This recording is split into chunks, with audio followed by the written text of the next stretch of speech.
ഓം ശാന്തി. 9/8/2026 അവ്യക്ത BapDada Madhuban. Revise course 2/3/2011. മുരളിയുടെ ടൈറ്റിലാണ് master സർവശക്തിവാന്റെ സ്വമാനത്തിന്റെ സീറ്റിലിരുന്ന് പരസ്പരം ഉന്മേഷവും ഉത്സാഹവും പകർന്ന് സഹയോഗിയായി വ്യർത്ഥ സങ്കല്പങ്ങളാകുന്ന എരിക്കിൻ പൂക്കൾ സമർപ്പിച്ച് 1-ാം നമ്പർ സമ്മാനം നേടൂ.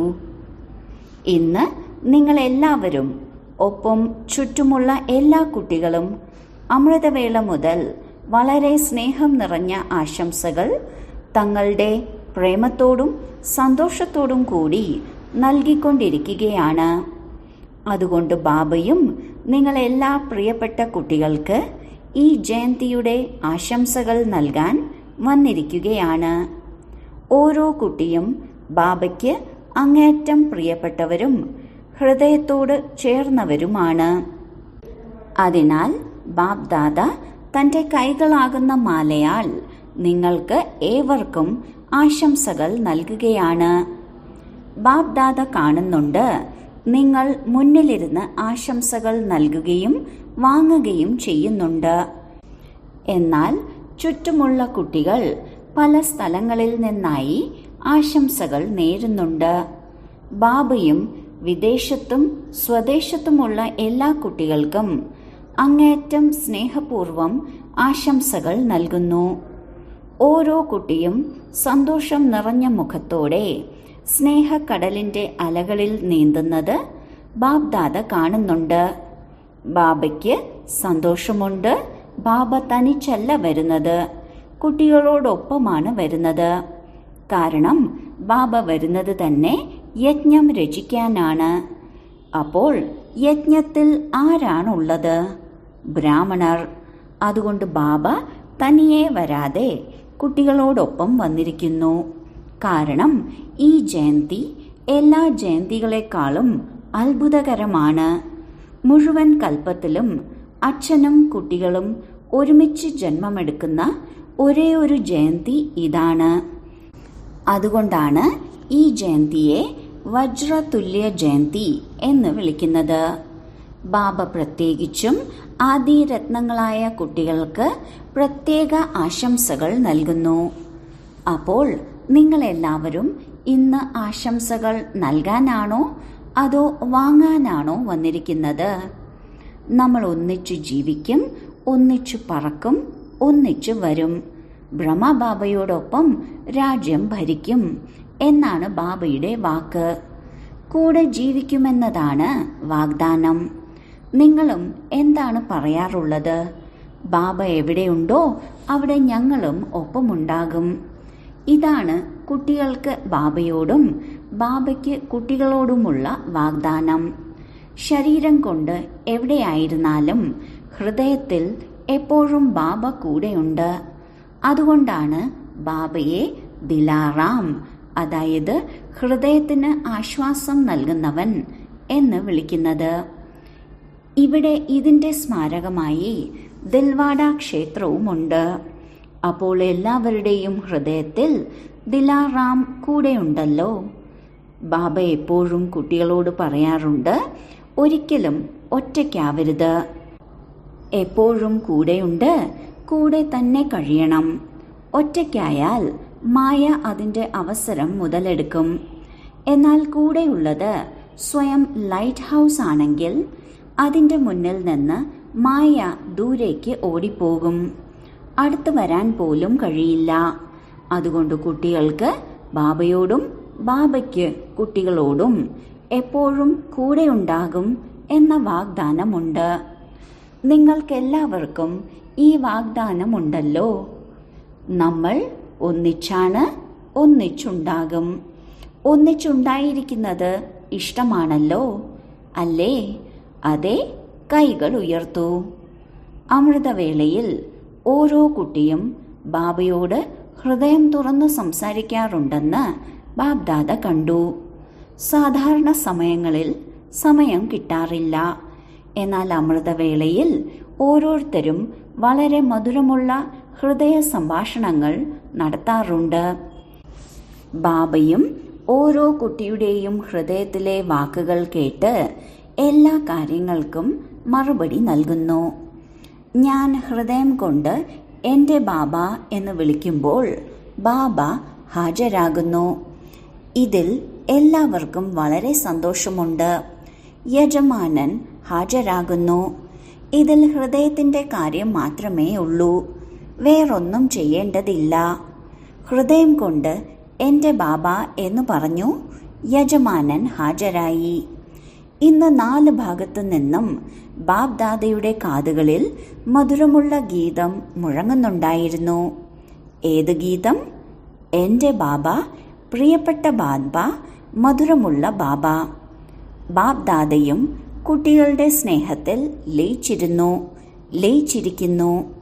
ഇപ്പോൾ ബാബ്ദാദ നിങ്ങളുടെ സ്നേഹത്തിൻ്റെ ദിവ്യ കർത്തവ്യം കണ്ട് പറയുന്നു, നിങ്ങളുടെ ഭക്തരും ബുദ്ധി കുറഞ്ഞവരല്ല. അവരും നിങ്ങളുടെ സ്മാരകങ്ങളുടെ വളരെ നല്ല പകർപ്പുകൾ ഉണ്ടാക്കിയിട്ടുണ്ട്. ദ്വാപരയുഗത്തിൽ വന്നു. ആദ്യത്തെ ജന്മം എങ്ങനെയും സതോ പ്രധാനമായിരിക്കും. കാരണം ആത്മാവ് പരംധാമത്തിൽ നിന്നാണ് വരുന്നത്. അതുകൊണ്ട് ഇന്ന് ഭക്തരിലേക്കും ദൃഷ്ടി പതിഞ്ഞു. വളരെ യുക്തിപൂർവമാണ് പകർപ്പുകൾ ഉണ്ടാക്കിയിരിക്കുന്നത്. കാരണം നിങ്ങളുടെ തുടക്കകാലത്തെ സവിശേഷ ഭക്തർ നിങ്ങളുടെ പ്രായോഗിക കർമ്മങ്ങൾ എങ്ങനെയോ അതുപോലെ തന്നെ സ്മാരകങ്ങളുടെ നല്ല പകർപ്പുകൾ ഉണ്ടാക്കിയിട്ടുണ്ട്.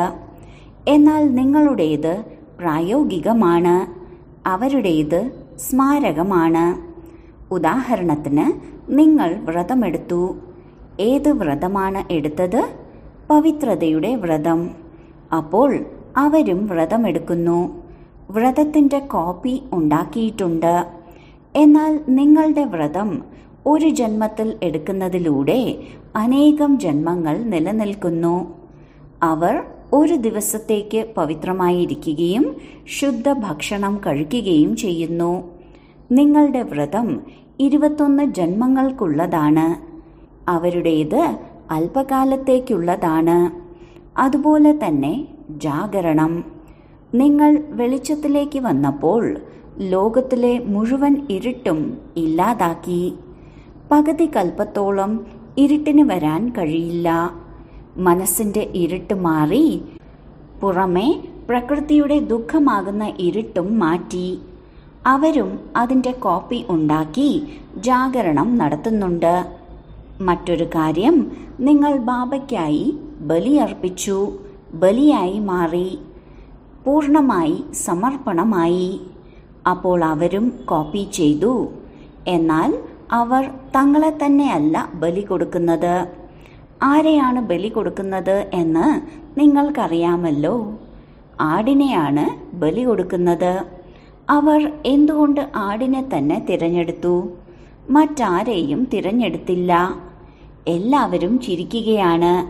നിങ്ങൾക്കറിയാം, ഞാൻ എന്ന ഭാവം വെടിഞ്ഞ് നിമിത്ത ഭാവം ധാരണ ചെയ്യൂ എന്ന് ബാബ കുട്ടികൾക്ക് വീണ്ടും വീണ്ടും സൂചന നൽകാറുണ്ട്. അവരും ആടിനെ തിരഞ്ഞെടുത്തത് അതുകൊണ്ടാണ്. കാരണം ആടും എപ്പോഴും മേ മേ, അതായത് ഞാൻ എന്ന് കരയാറുണ്ട്. അപ്പോൾ ഭക്തരുടെ ബുദ്ധി അത്ഭുതപ്പെടുത്തുന്നത് തന്നെയാണല്ലോ. അങ്ങനെയല്ലേ? നിങ്ങളുടെ ഭക്തരല്ലേ? ബാബയുടെയും നിങ്ങളുടെയും ഭക്തരാണ്. അതുകൊണ്ടാണ് ബാബ നിങ്ങളുടെ ഭക്തർക്കും, അതായത് സത്യമായ ഹൃദയത്തോടെ ഭക്തി ചെയ്യുന്നവർക്ക് ഭക്തിയുടെ എന്തെങ്കിലും ഫലം നൽകുന്നത്.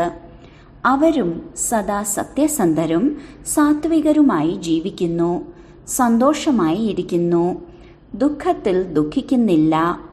കാരണം സത്യമായ ഹൃദയത്തോടെയാണ് ഭക്തി ചെയ്യുന്നത്. അതുകൊണ്ട് ബാബയും ഇപ്പോൾ കുട്ടികളായ നിങ്ങൾക്ക് ഈ സൂചനയാണ് നൽകുന്നത്. ഞാൻ എന്ന ഭാവം കൊണ്ടുവരരുത്. ഞാൻ പറയുന്നത് തന്നെ നടക്കണം, ഞാൻ പറയുന്നതാണ് ശരി, അത് തന്നെ സംഭവിക്കണം എന്ന ഭാവം വരരുത്. ഈ ഞാൻ എന്നത് 2 തരത്തിലുണ്ട്. ഒന്ന് സാധാരണ ഞാൻ ശരീരധാരിയാണ്, ദേഹധാരിയാണ് എന്നത്. രണ്ടാമത്തേത് വളരെ സൂക്ഷ്മമായ ഞാൻ ആണ്. അതിൽ ബാബയുടെ ദാനത്തെ പോലും ഞാൻ ചെയ്തു, ഞാൻ പറഞ്ഞു, ഞാൻ ചെയ്യുന്നു എന്ന് കരുതുന്നതിലൂടെ ബാബയുടെ വിശേഷതകളിലും ഞാൻ എന്ന ഭാവം വരുന്നു. ജ്ഞാനം മനസ്സിലാക്കുന്നതിലും വിശേഷതകളെ മനസ്സിലാക്കുന്നതിലും ഈ സൂക്ഷ്മമായ അഹംഭാവം കടന്നുകൂടുന്നു. അതുകൊണ്ട് ബാബ എപ്പോഴും സൂചന തന്നുകൊണ്ടിരിക്കുന്നുണ്ട്. ജ്ഞാനം എന്റേതും എന്നത് എപ്പോഴും എന്റെ ബാബ എന്നതിലേക്ക് മാത്രമായിരിക്കണം. പരിധിയുള്ള എന്റേത്, എന്റെ പേര്, എന്റെ പ്രശസ്തി എന്നതിനെ ഇല്ലാതാക്കി ഞാൻ ബാബയുടേതാണ്, ബാബ എന്റേതാണ് എന്ന് കരുതുമ്പോൾ എത്ര വലിയ സന്തോഷമാണ് ഉണ്ടാകുന്നത്. ബാബ എന്റേതായി കഴിഞ്ഞു, ഇനി മറ്റെന്താണ് വേണ്ടത്? അതുകൊണ്ട് ഒന്ന് സാധാരണ എന്റേത്, മറ്റൊന്ന് സൂക്ഷ്മമായ എന്റേത്. ഈ സൂക്ഷ്മമായ എന്റേത് എന്ന ഭാവം മനസ്സിനെ അശുദ്ധമാക്കുന്നു. എന്നാൽ എന്റെ ബാബ എന്നത് നമ്മെ സമ്പന്നനാക്കുന്നു. ഇന്ന് ജന്മദിനം ആഘോഷിക്കാൻ വന്നിരിക്കുകയാണ്. സ്വന്തം ജന്മദിനവും ആഘോഷിക്കാൻ വന്നതാണല്ലോ. കുട്ടികളില്ലാതെ ബാബ ഒന്നും ചെയ്യാറില്ല. അതുകൊണ്ടാണ് ഇന്ന് ബാബ കുട്ടികളുടെ ജന്മദിനത്തിന്റെ ആശംസകൾ നേരാൻ വന്നിരിക്കുന്നത്. വാഹ് കുട്ടികളെ, വാഹ്. ഇനി ഒരു കാര്യം പറയട്ടെ, തയ്യാറാണോ? പറയട്ടെ. ചെയ്യേണ്ടി വരും. കൈകൾ ഉയർത്തൂ. ചെയ്യുമോ? ഡബിൾ വിദേശികൾ ചെയ്യുമോ? ടീച്ചേഴ്സ് ചെയ്യുമോ? നല്ലത്. അപ്പോൾ ഇന്ന് ബാബ്ദാദ ഓർമ്മ ചിഹ്നങ്ങളിൽ ശിവപരമാത്മാവിന്റെ ഓർമ്മ ചിഹ്നത്തിൽ എരിക്കിൻ പൂവ് അർപ്പിക്കുന്നത് പോലെ റോസാപ്പൂവോ മറ്റു പൂക്കളോ അർപ്പിക്കാറില്ല. എരിക്കിൻ പൂവാണ് അർപ്പിക്കുന്നത്. അതുപോലെ ഇന്ന് ബാബ്ദാദ നിങ്ങൾക്ക് ഏത് കാര്യം അർപ്പിക്കണം എന്നതിനുള്ള ഹോംവർക്ക് നൽകാൻ ആഗ്രഹിക്കുന്നു. തയ്യാറാണല്ലോ? നല്ലത്. കുട്ടികളുടെ ഈ രീതി ബാബയ്ക്ക് വളരെ ഇഷ്ടമാണ്. ഹാജി എന്ന് എല്ലാവരും പറയുന്നു. അതുകൊണ്ട് ഇന്ന് ബർത്ത്ഡേയിൽ ബാബയുടെ സങ്കല്പം ഇതാണ്: എല്ലാവരും പരസ്പരം ഉന്മേഷവും ഉത്സാഹവും നൽകിക്കൊണ്ട് പരസ്പരം സഹയോഗികളായി വ്യർത്ഥ സങ്കല്പങ്ങളുടെ എരിക്കിൻ പൂവ് അർപ്പിക്കുക. വ്യർത്ഥ സങ്കല്പങ്ങൾ ചെയ്യുകയോ കേൾക്കുകയോ അരുത്. അത്തരം കൂട്ടുകെട്ടിൽ നിന്ന് വ്യർത്ഥ സങ്കല്പങ്ങളുടെ കൂട്ടുകെട്ടിന്റെ നിറം നിങ്ങളുടെ മേൽ പതിക്കരുത്. കാരണം എവിടെ വ്യർത്ഥ സങ്കല്പങ്ങളുണ്ടോ അവിടെ ഓർമ്മയുടെ സങ്കല്പവും ജ്ഞാനത്തിന്റെ മധുരവചനങ്ങളും, മുരളി എന്ന് പറയുന്നത് ആ ശുദ്ധ സങ്കല്പങ്ങൾ സ്മൃതിയിൽ ഉണ്ടാവില്ല. മുരളി കേൾക്കുകയോ വായിക്കുകയോ ഒക്കെ ചെയ്യുന്നുണ്ടാകാം. അത് ആവശ്യമാണ്, ബ്രാഹ്മണരുടെ നിയമമാണ്. എന്നാൽ അത് കേൾക്കുന്നതിൽ മാത്രം ഒതുങ്ങും. മനസ്സിൽ മനനം നടക്കില്ല. ചിന്തിക്കുകയും പറയുകയും ചെയ്യും: ഇന്നത്തെ മുരളി വളരെ നന്നായിരുന്നു. ചിന്തിക്കുകയാണ് എന്തായിരുന്നു അത് എന്ന്. വരദാനവും വളരെ നന്നായിരുന്നു. പക്ഷേ അത് ഓർമ്മ വരുമോ? വ്യർത്ഥ സങ്കല്പങ്ങൾ മനസ്സിനെയും ബുദ്ധിയെയും തന്റെ ഭാഗത്തേക്ക് ആകർഷിക്കുന്നവയാണ്. ബാബയുടെ മുന്നിൽ നിങ്ങൾ എന്താണ് പറയാറുള്ളത് എന്നറിയുമോ?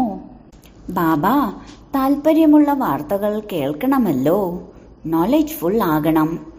എന്നാൽ വ്യർത്ഥമായ കാര്യങ്ങൾ പദവി പ്രാപ്തിയിൽ നഷ്ടം വരുത്തും. അപ്പോൾ നിങ്ങൾ എല്ലാവരും വ്യർത്ഥ സങ്കല്പങ്ങൾ ഉപേക്ഷിക്കാമെന്ന് ബാബയ്ക്ക് വാക്ക് നൽകുന്നുണ്ടോ? നിങ്ങൾ പറയുമായിരിക്കും, ഞങ്ങൾ ആഗ്രഹിക്കുന്നില്ല, പക്ഷെ അത് വന്നു പോകുന്നു. ആഗ്രഹിക്കുന്നില്ലെങ്കിലും വന്നു പോകുന്നു. അങ്ങനെയെങ്കിൽ ദൃഢസങ്കല്പത്തോടെ അത് ബാബയ്ക്ക് നൽകിക്കൂടെ? ഏറ്റവും ആദ്യം നൽകാൻ അറിയുമോ? ബാബയ്ക്ക് നൽകിക്കഴിഞ്ഞു. നൽകിയ സാധനം വീണ്ടും നിങ്ങളുടെ അടുത്ത് തിരിച്ചു വന്നാൽ നിങ്ങൾ കൈവശം വയ്ക്കുമോ അതോ തിരികെ കൊടുക്കുമോ? നൽകിയ സാധനം നിങ്ങൾ നിങ്ങളുടെ അടുത്ത് തന്നെ വയ്ക്കുകയാണെങ്കിൽ നിങ്ങളുടെ ടൈറ്റിൽ എന്തായിരിക്കും? അതുകൊണ്ട് ബാബയ്ക്ക് ഒരു തവണ സ്വന്തം താല്പര്യത്തോടെ ദൃഢമായി അത് നൽകൂ. എന്നിട്ട് വീണ്ടും വീണ്ടും പരിശോധിക്കൂ, നൽകിയ സാധനം നമ്മുടെ അടുത്ത് തിരിച്ചു വന്നിട്ടുണ്ടോ? മറ്റൊരാളുടെ സാധനം സ്വന്തമാക്കുന്നത് നല്ലതായി കരുതുന്നില്ല. അതുകൊണ്ട് ദിവസവും വിശ്രമിക്കുന്നതിന് മുൻപ്, വിശ്രമം പിന്നെയാകാം, ആദ്യം പരിശോധിക്കൂ, ഇന്ന് ദിവസം മുഴുവൻ എന്തെങ്കിലും വ്യർത്ഥ സങ്കല്പം വന്നോ? അങ്ങനെ സംഭവിച്ചോ? നൽകിയ സാധനം തിരിച്ചെടുത്തോ? ഇന്ന് ജന്മദിന സമ്മാനം നൽകാനുള്ള ധൈര്യമുണ്ടോ? ധൈര്യമുണ്ടോ? കൈകൾ ഉയർത്തൂ. ധൈര്യമുണ്ടോ? എവിടെ ധൈര്യമുണ്ടോ അവിടെ ബാബ് ദാദയും നിങ്ങൾക്ക് സമ്മാനം നൽകും. നിങ്ങൾ ഹൃദയത്തിൽ നിന്ന് പറയൂ, എൻ്റെ ബാബ, ദയാലുവും കൃപാലുവുമായ ബാബ, അങ്ങ് ഈ കാര്യം സ്വീകരിച്ചാലും. ഹൃദയത്തിൽ നിന്ന് പറഞ്ഞാൽ ബാബ കൂടുതൽ സമ്മാനം നൽകും. കാരണം ധൈര്യം നിങ്ങളുടേതെങ്കിൽ എക്സ്ട്രാ സഹായം ബാബ നൽകും. എവിടെ ധൈര്യമുണ്ടോ അവിടെ ബാബയുടെ സഹായം തീർച്ചയായും ഉണ്ട്. ഇത് അനുഭവിച്ചറിഞ്ഞിട്ടുള്ളതാണല്ലോ. കാരണം ബാബ് ദാദ കുറെ കാലമായി സൂചന നൽകിക്കൊണ്ടിരിക്കുകയാണ്. ഇനി തീവ്ര പുരുഷാർത്ഥത്തിന്റെ പാതയാണ്. 3 ബിന്ദു ഇടുക. ഞാൻ ബിന്ദുവാണ്. ബിന്ദുവായ ബാബയെ ഓർമ്മിക്കണം. കഴിഞ്ഞുപോയ കാര്യങ്ങൾക്ക് ബിന്ദു, അതായത് ഫുൾ സ്റ്റോപ്പ് ഇടണം. ഇതിനെയാണ് ബാബ് ദാദ മനനം ചെയ്യാൻ പറയുന്നത്. ബിന്ദുവാകണം, ബിന്ദുവിനെ കാണണം, ബിന്ദു ഇടണം. അതുകൊണ്ട് ബിന്ദുവിന് വലിയ പ്രാധാന്യമുണ്ട്. പക്ഷേ യഥാർത്ഥ ബിന്ദു ഏതാണെന്ന് മറന്നുപോയിരിക്കുന്നു. അപ്പോൾ ഇന്ന് ബാബയ്ക്ക് ജന്മദിന സമ്മാനം നൽകിയോ? നൽകിയോ? ഹൃദയത്തിൽ നിന്ന് നൽകിയോ? ഇനി എന്തിന്, എങ്ങനെയെന്ന് പറയില്ലല്ലോ. എങ്ങനെ ചെയ്യും, എന്ത് ചെയ്യും എന്ന ഈ പരാതികളുടെ ഭാഷ മോശമാണ്. എന്ത് ചെയ്യണം, എങ്ങനെ ചെയ്യണം എന്ന വശങ്ങളിലേക്ക് പോകരുത്. അപ്പോൾ സമ്മാനം നൽകാൻ സന്തോഷത്തോടെയാണോ കൈകൾ ഉയർത്തിയത്, അതോ ഈ കൂട്ടായ്മയിലുള്ളതുകൊണ്ട് നിർബന്ധിതമായിട്ടാണോ? കാരണം നിർബന്ധിതമായി ചെയ്യുന്നത് എപ്പോഴും ഉണ്ടാകില്ല, ചിലപ്പോഴൊക്കെ മാത്രമേ ഉണ്ടാകൂ. എന്നാൽ ഹൃദയം കൊണ്ട് ചെയ്യുന്നവർക്ക് അത് ചെയ്യുക തന്നെ വേണം, അങ്ങനെ ആയി തീരുക തന്നെ വേണം. സമ്മാനം നൽകിക്കഴിഞ്ഞു, അത് നൽകുക തന്നെ വേണം. ഇത്തരത്തിൽ സന്തോഷത്തോടെ സങ്കല്പമെടുക്കുകയാണെങ്കിൽ സർവശക്തനായ പിതാവിൻ്റെ കുട്ടികളായ മാസ്റ്റർ സർവശക്തർ ആയ നിങ്ങൾക്ക് വലിയ കാര്യമാണോ? തൻ്റെ സീറ്റിലിരിക്കുക. മാസ്റ്റർ സർവശക്തൻ എന്ന സീറ്റിൽ എപ്പോഴും സ്ഥിരമായി ഇരിക്കുക. ഇത് മറക്കരുത്. ഇത് നിങ്ങളുടെ സ്വമാനമാണ്. സ്വന്തം സ്വമാനം ആരും ഉപേക്ഷിക്കാറില്ല. സ്വമാനത്തിന് വേണ്ടിയാണല്ലോ പോരാടുന്നത്. അതുകൊണ്ട് ഇന്ന് ബാബയ്ക്ക് നിങ്ങളോട് വലിയ സ്നേഹം തോന്നി. ചെറിയ ചെറിയ കാര്യങ്ങളിൽ പോലും സ്വന്തം സ്വമാനം, പരമാത്മാവ് നൽകിയ സ്വമാനം, ആളുകൾ നൽകിയ ബഹുമാനത്തിൽ എത്രമാത്രം ലഹരിയാണ് ഉണ്ടാകുന്നത്. ഇത് പരമാത്മാവ് നൽകിയ സ്വമാനമാണ്, അതായത് മാസ്റ്റർ സർവശക്തിവാൻ. നിങ്ങൾക്കും എന്തും ചെയ്യാൻ സാധിക്കും. ധൈര്യമില്ലേ? തലകുലുക്കൂ. കൈകളല്ല, തലകുലുക്കൂ. ധൈര്യമുണ്ടോ? ടീച്ചേഴ്സ്, നിങ്ങൾക്കിത് ചെയ്യേണ്ടി വരും.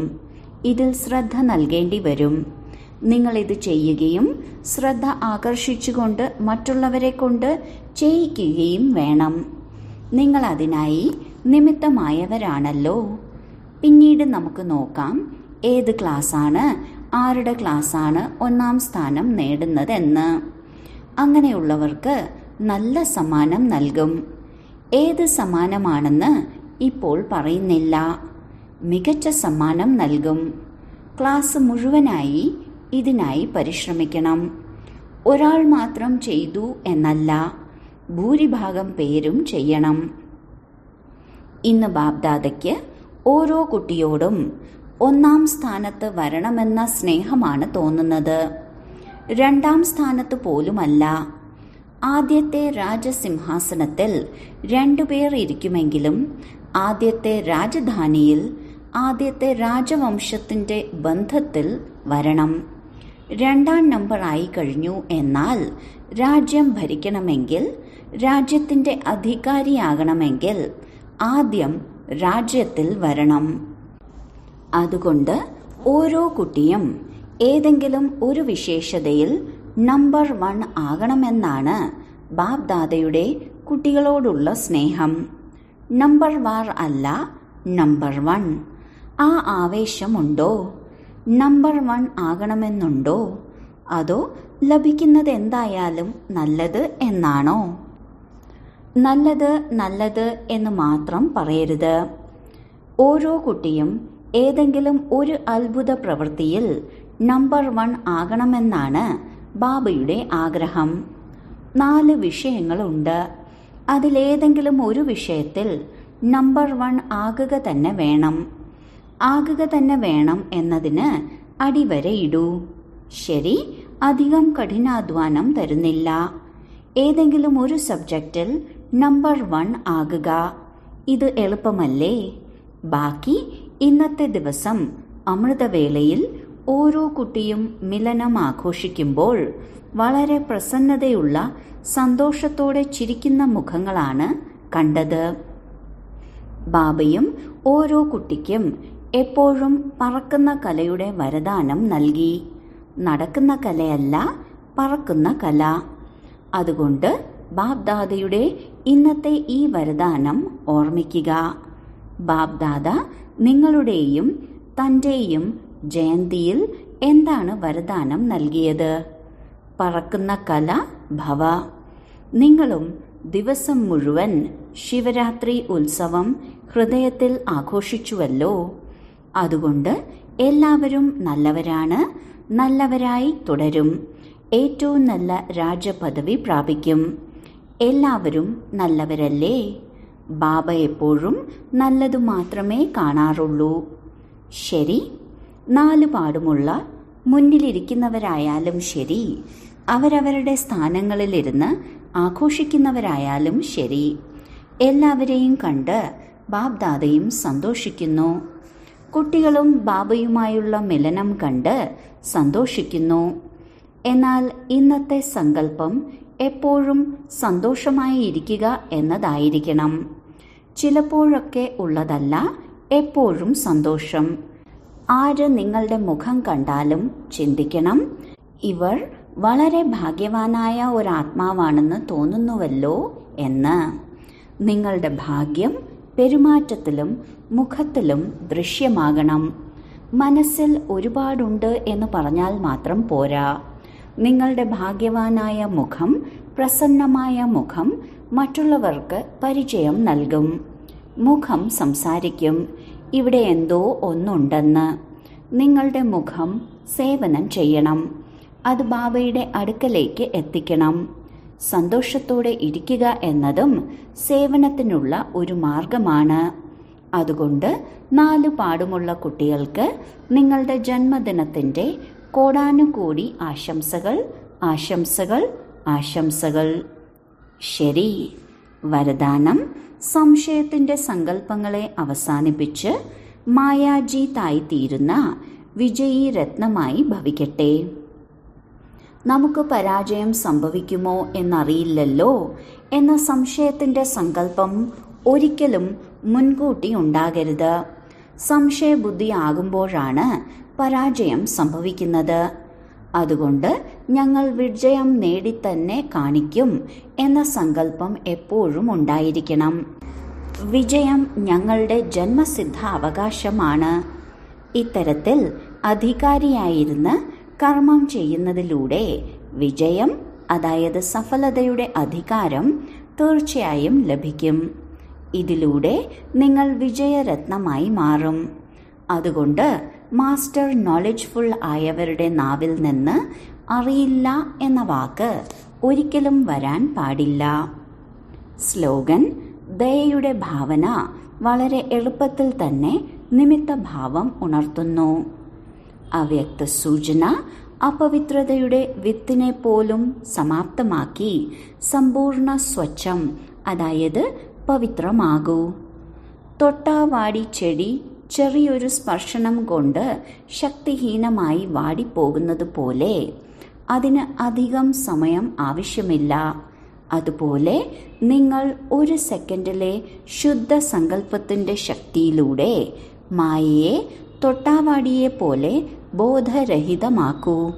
സ്വന്തം നിജസ്വരൂപം, വരദാനി സ്വരൂപം എപ്പോഴും സ്മൃതിയിൽ ഉണ്ടായിരിക്കുകയാണെങ്കിൽ അപവിത്രതയുടെയോ വിസ്മൃതിയുടെയോ പേരോ അടയാളം പോലുമോ ബാക്കി ഉണ്ടാകില്ല. ഓം ശാന്തി.